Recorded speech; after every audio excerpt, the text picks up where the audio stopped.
Bem, pessoal, vamos de BTC no fim de tarde dessa quinta-feira, 10 de novembro. Agora na Espanha são 20 horas e 32 minutos. No Brasil, 16 e 32 da tarde.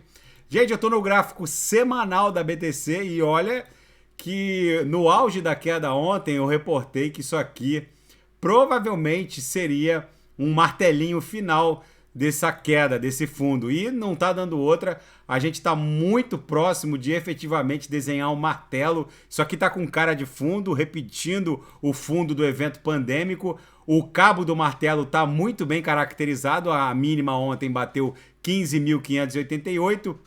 A cabeça do martelo também está muito bem caracterizada. Isso é um padrão típico de fundo. No gráfico diário, é possível que a gente no final protagonize aqui um grande W. Vamos ver se isso vai se confirmar. Naquela nossa banda de VWAP mensal, eu reportei que se a gente perdesse aqui a lower da grande banda do mês 6 de 22, provavelmente a gente iria startar uma bela canaleta virtual de baixa, mas não foi isso que aconteceu. Simplesmente a gente lambeu aquele patamar da grande banda do mês 6, a gente lambeu o patamar da lower, chegamos a fazer a mínima em 15.588, a lower da grande banda do mês 6 estava em 15.686, ou seja, a gente chegou a agulhar para baixo da lower, mas rapidamente isso aqui serviu como uma laje, como um suporte, formou o fundo. A lower da nossa banda do mês 11 segue engolfada, assim como a banda do mês 7, a banda do mês 8, a banda do mês 9, a banda do mês 10. Hoje quem deu um show foi a Nasdaq, justamente porque os dados do desemprego que aumentou e da inflação que diminuiu indiciaram que o Federal Reserve vai iniciar um período mais dovish, vamos colocar, ou pelo menos tirar o pé do freio nesse viés hawkish. E aí o que aconteceu é que a Nasdaq explodiu e a BTC também explodiu. Agora ontem caiu horrores, mas agora a gente provavelmente vai voltar para patamares pré-crash. No intraday a BTC foi um reloginho.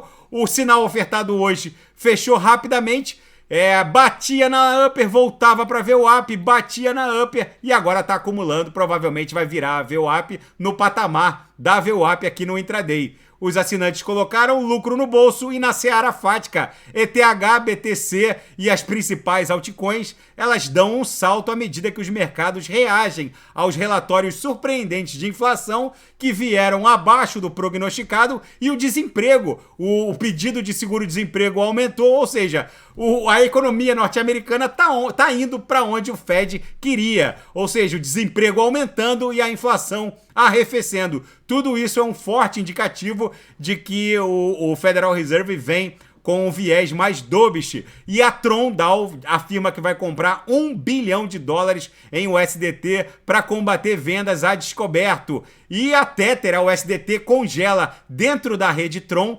250 milhões de reais em USDT, o que dá mais ou menos 46 milhões de dólares em USDT, 46 milhões de USDT, pertencentes à FTX, o Smart Contract, onde são emitidos as USDTs dentro da rede Tron, através de um token TRC20, são passíveis de freeze. Eles estariam cumprindo uma ordem judicial de um tribunal norte-americano. A FTX está nessa situação bizarra em que ela colocou também todo mundo cripto e que foi a principal responsável por esse dump que agora está sucedido por um pump. Olha a Matic subindo mais 34%. Daqui a pouco a Kusama volta para um patamar pré-crash.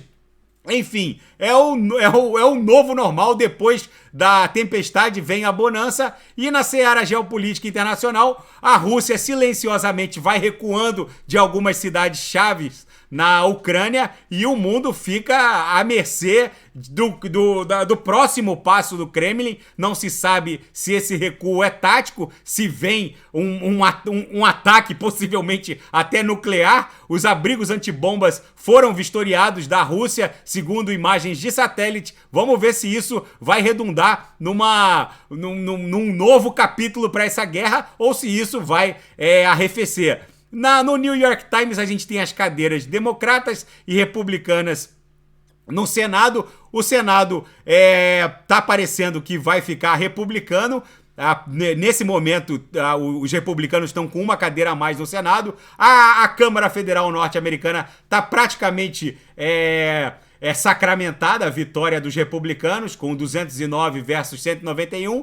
Os analistas dizem que está tudo em aberto ainda, mas o fato é que está se consolidando a Câmara Federal norte-americana para os republicanos. O Senado ainda está aberto, a vantagem é muito apertada.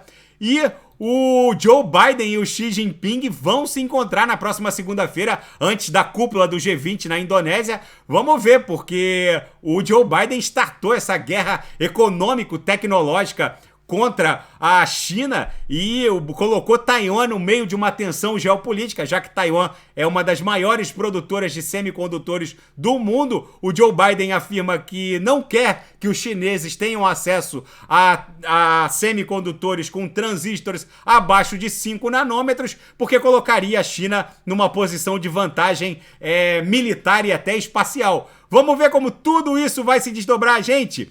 A BTC protagonizou uma movimentação bizarra em virtude do crash da FTX, mas o fato é que as duras lições que a gente extrai desse infortúnio da FTX é que a gente tem que custodiar o nosso patrimônio cripto dentro de wallets onde nós controlamos as chaves privadas. Not your keys, not your coins. Se a chave privada não é sua, obviamente o criptoativo não é seu. Quem quiser aprender tudo sobre isso é só assinar o Clube Ouro no link abaixo ou o Lianov Premium. Essa lição do crash da FTX mostra o quão importante é a gente ter o controle das nossas chaves privadas. A BTC no semanal tá com cara e jeito de fundo. Isso aqui tá evoluindo rapidamente para um martelinho, repetindo até o padrão comportamental do crash pandêmico. É muitíssimo provável que isso aqui tenha sido o fundo dessa história. Quem viver verá. Tá bom, pessoal? Se nada fugir do script, eu volto amanhã para analisar a própria BTC. E quem quiser sugerir alguma análise, é só colocar nas mensagens abaixo. Fiquem com Deus, até amanhã. Grande abraço.